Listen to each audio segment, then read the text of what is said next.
up, guys? Time to show off some new watch builds going out to my buddy Ralph. These are company dial anniversary watches. So lots of cool things going on here. We did fairly matching dials. The one that he's getting is a bit more of a ghosted one, which from this angle looks like there's nothing there. Whereas these ones have a bit of more of a contrast to them. These are lasered aluminum, so the aluminum shows a little bit more, whereas the steel is a little bit more ghosted. So logo here, I did some custom boxes for him. I don't even know if he knows about that, but he knows about them now. So custom slider boxes for the watches. But we've got the logo there. The logo then is lasered onto each one of these, so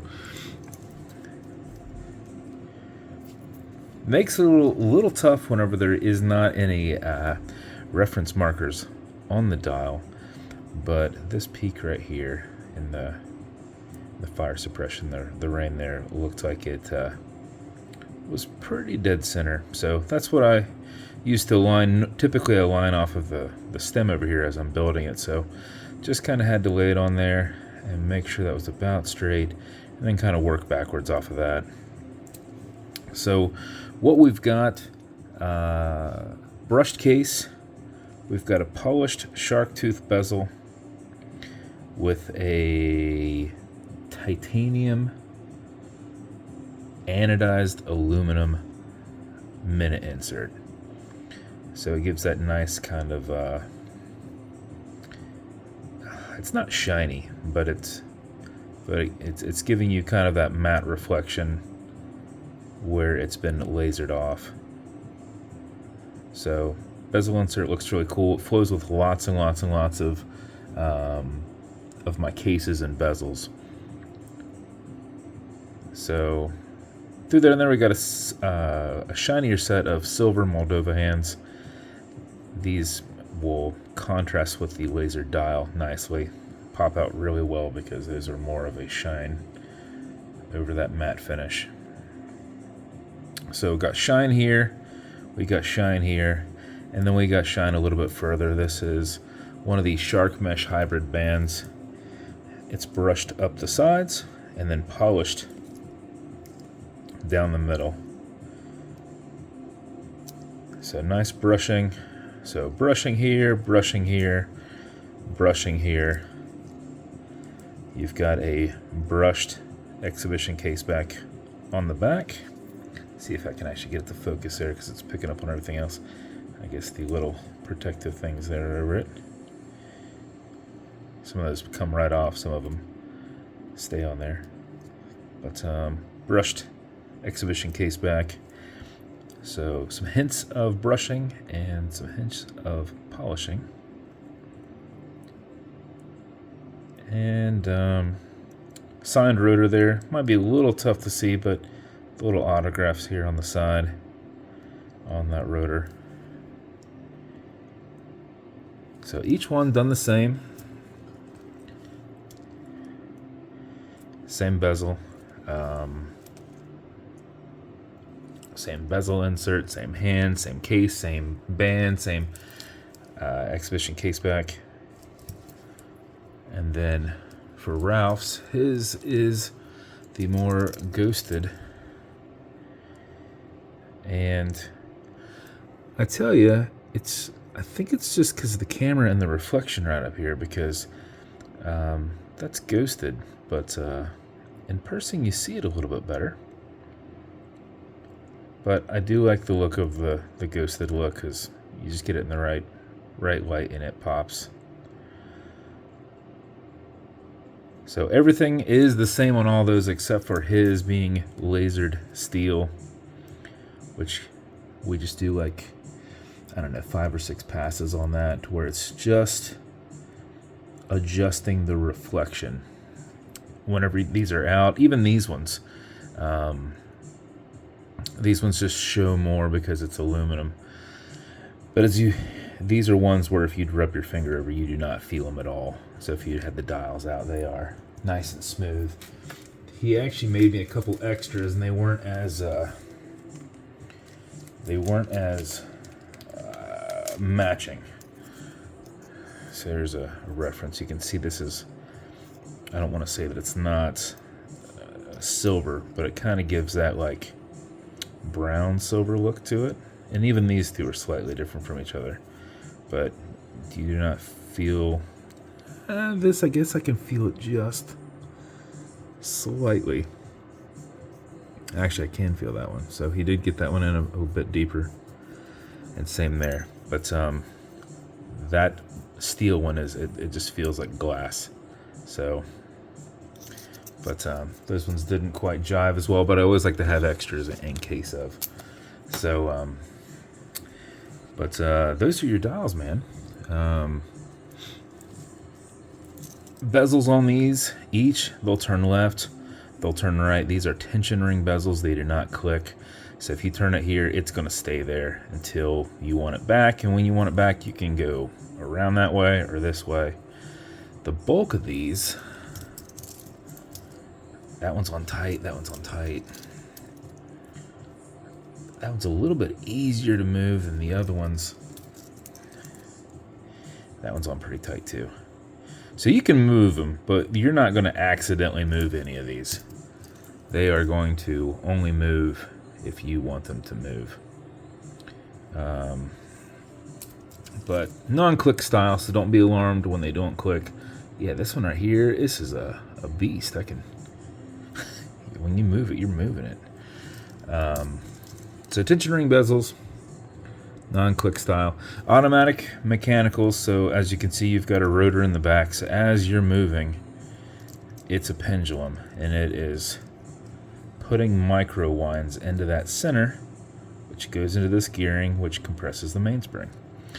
So all that is to say is once you have these wound up just a little bit, as you're moving around, you're keeping it on your like power reserve, right?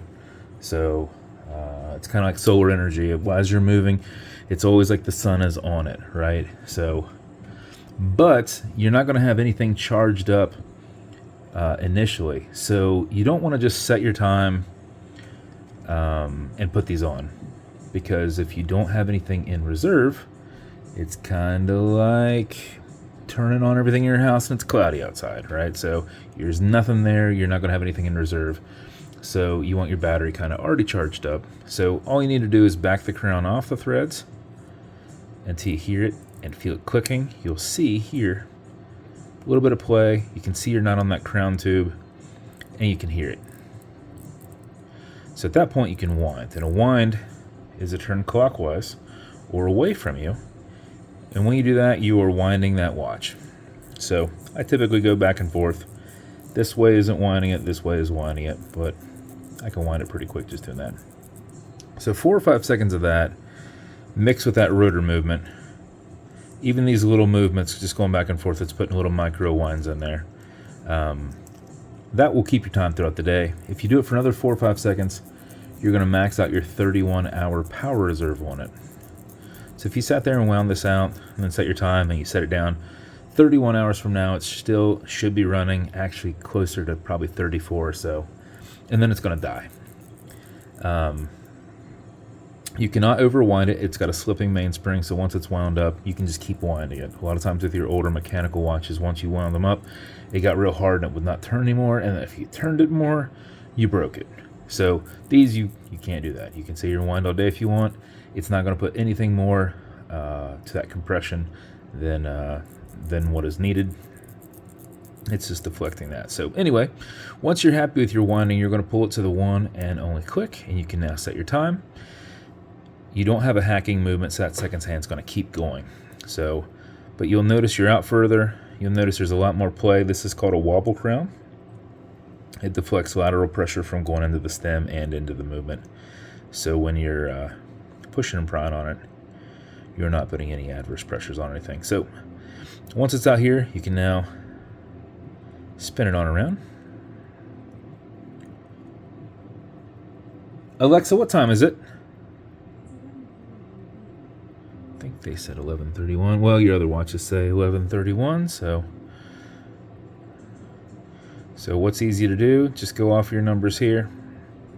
So obviously 11:30, and just slightly past it, it's going to be 31. Obviously 35's here, 33 somewhere right in the middle. Push it over, get it out of that time setting, and then wind it down. So the cool thing with each one of these watches, little lasered BVW here on the back. I'm trying to keep these closer to where I'm not like accidentally smacking it into each other. Double lock clasp. You flip this up. At that point, you can then squeeze and open it. And on each one of these, we have our engravings in there. So there's for John.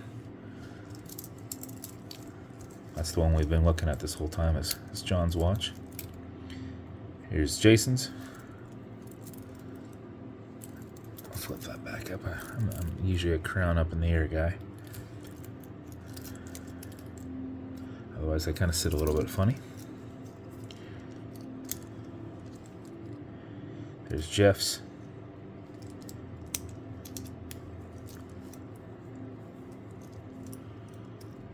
And last, on our ghosted, we have Ralph's. So one of the reasons there was a holdup on this, I told you were going to have these in time. Whenever I got all the lasered clasps, I didn't think much of it, but these are built to wear on your left hand, you know, because you're using your right hand to set your time. So when they're on your wrist, you know, you picture them, it's on your wrist like this. When you open it up, you'd want your writing to be where you can see it. Well, my guy had lasered it the other direction, so all of this was going that way. And I was like, you know what, now you got to do this with your wrist to read your own name.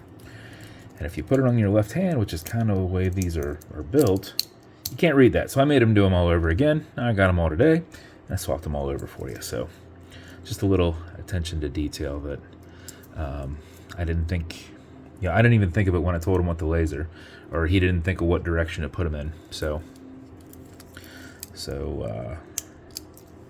there's all the referencing in there. Next thing to go over.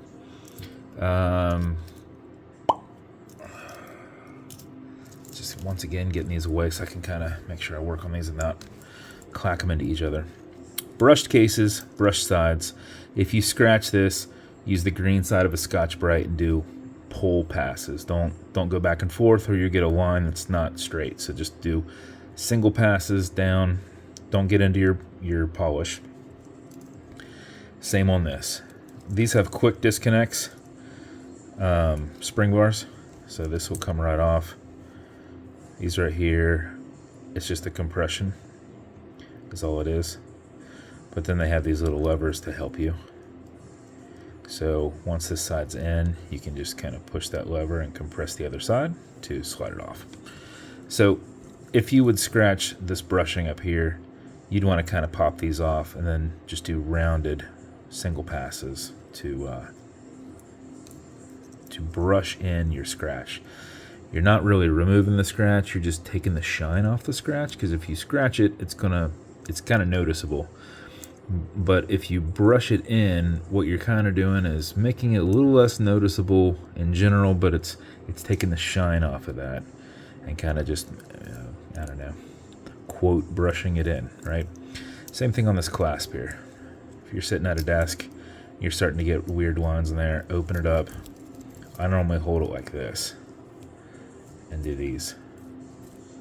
Like one, don't go back and forth, one, just like that.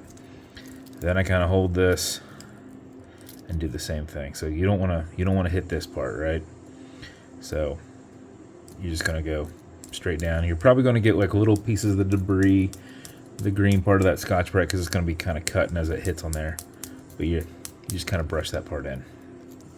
So when this squeezes, that opens up and it releases this pin right here. So you can just force it on, or you can just squeeze it off. You can't, now you won't want to pull it off, but you can force it on. So next thing is sizing the watch. So this might look like, since this has little flat spots here, it might look like this is screw style, but it is not screw style. You need to find where it's a little bit lower. You'll also see the arrows, and it's telling you what direction to push the pin out, right? So let's say you put this on the wrist, you flop it over, and you're like, you know what, I need to remove 3 links. It's just that much bigger. You're going to want to take 2 off one side and 1 off the other, and then put your links together, slide your pin back in. You'll know what I'm talking about. Once you take links out, if you take links off of this side and this side, combine them, keep that in there, because let's say 2 years down the road, you like do something where you can totally tell that your polished area is like, looks like crap. Well, then you can just take out, you know, if it's these 2 links right here, these are removable links. You have like 5 links on this side to remove, and up to 5 links on this side. So you can take those 2 out, swap the 2 that you have back in, and you know, toss those in the trash or whatever you want to do with them. Try and polish them yourself with a Dremel and polishing wheel or something. But keep those and keep them nice, because you might need them in the future. So what you're going to do, let's say you need to take 2 links off. You're going to use a punch, and you're going to tap that out. Now when you get the pin, essentially the pin that goes through that, it's tapered on one end and it's folded over on itself on the other end. Okay, so the tapered end is what goes in first. So when you're putting it back together, you're going to do it the opposite of how it came out. So when you're tapping it out this way, you're tapping it out where it's folded over on itself. That's that little line over here that looks like it's a screw head is where it's connected back on itself. It's kind of just shaped just like this. This part's a little bit pointed, this part's a little flared open. So you're tapping this side out, and when you put it back, you're putting the tapered side back in first, and you're tapping it flat. And when you tap it flat on this end, it doesn't quite come out over here. It's about 1 millimeter shorter, so that you have that reduced area for you to tap it out, right? So just explain this to you guys in case you have not had the size of watch. It is not that hard to do. So like I've got one of these things here. Here's what the punches kind of look like. So like if I'm sizing a watch, you know, these have different sizes on them. So I open this thing up, lay it here, and then you notice I got the holes in the bottom. You kind of want to make sure that where you're tapping out is aligned with an area that's hollow. Otherwise you're kind of smacking it into itself and it's not going anywhere. So you just need to make sure you're lined up over something. And you tap out a couple. You can, once they start coming out, then you can just kind of easily pull them out. But you'll notice you've got this mesh. So whenever you're taking 2 of these out, you're going to have to line that mesh back over and work it back in, get it nice and tight, and then feed that pin right back through and tap it. Just make sure you're feeding it the same way. You'll notice you're like, oh, this is the recessed area. I don't feed from that end. I feed from this end. So that when I tap it in, it's flat. It's the opposite on the other end. So what you'll notice is the side that's flat here is the side that is recessed, and vice versa.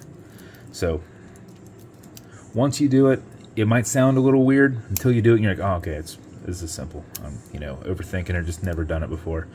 So that's that part. Also, you'll notice right here you've got micro adjustments. Let's say you get this on your wrist and you're like, ah, this is good, but it's moving around just a little bit. And if I take off another link, it's so tight, and that's not cool. I just need it slightly tighter. All you have to do, I usually just use a precision tweezer. So once I push that spring bar in, I literally walk it to the next hole. Well, let's see. This is actually better. Now you can actually see what it looks like. This is the same thing as what you just dealt with up here, with that spring bar that has the lever on there for the quick disconnect. This is it without the quick disconnect, and it's basically like a toilet paper plunger, or not plunger, but holder. So it just squeezes in on both sides, right? So with this, it's so much easier to walk this thing over and flip it over and walk it again than it is to pop it off like what we just did and then try and put it into spot 2. But we can do that. So you just feed it into spot 2 first. Now you can see it's in there. You just kind of hold it a little tight, you flip it over. I just use my fingernail and push it down to where it gets past that part and then walk it in there. But when I do it with this, I push this down and I keep kind of pushing on it and I walk it over to that one. I flip it over, push this in and walk it over to the next one. So now it's like, this isn't a full link if I recall. I think this is like a partial link. Even if you go from the first to the second spot here, you're not actually going, you know, a full width of one of these. So this is considered a micro adjustment. So that's how you walk that over, so that can fine tune your watch just a little bit. So sorry for the much longer video. My videos are much shorter, but I'm typically making them for people that I'm selling watches to all the time. They see this once, now they know how to do everything. And we just kind of, you know, the first 2 or 3 minutes of it are always different. And then the final 2-3 minutes are always the same. But those are the watches. As with every build, you're going to get complementing beads with each one. Completely up to you whether you wear the beads and match it. They show well together. Guys will either I wear mine right with the watch. If my watch sits better lower on my wrist, I'll wear the beads on the backside. If my watch kind of feels a little bit better being up my wrist a little bit more, then I'll put the beads on the inside and put them there. Some guys give them to their wife. You know, they are kind of more made for a man's wrist, but, you know, to kind of match, etc. So no worries regardless. Complementing beads with them. You're obviously going to get these custom lasered slider boxes, deeply lasered. These are going to have my little logo there, and then this right here is my dot logo that takes you to the YouTube page, Instagram, Facebook, my PayPal, Venmo, all that. So right there on the box. And then you're going to get a few things with your watch. You're going to get watch cleaner. That's good on all glass and metal. So literally that's good for your whole watch. Non-streaking, non-toxic, non-residue, as well as a microfiber. You will also get what's called fine scratch remover. Now this is actually intended and specifically for your domed acrylic glass. It is acrylic. You can scratch it. If you do, you'll put a tiny bit of this on it and you'll buff it with your other microfiber. This isn't special or anything like that. You just don't want to mix these two, because if this would kind of harden a little bit on that, and then you're rubbing that on your polished part, you might put a little micro scratch or something into there. But you're just going to put a tiny bit of this on it, tiny bit, and buff it with this, like 30 seconds, generating heat, doing swirls. You're just kind of polishing it out with your thumb, and then remove all the cloudiness with another part of it, and it should be gone. If it's still there, wait a little bit, do that again, you'll knock it right back out. That's your builds, guys. Sorry for the long video, but I thought, you know what, if they get these watches and they want to know how to do more stuff and not take it over to a jeweler, or, you know, you still can take it over to a jeweler, but, you know, if you want to do some of the stuff yourself, at least you know how to take care of your watch. But that's it. Ralph, I appreciate your time, man. Thank you for reaching out to me to make you watches.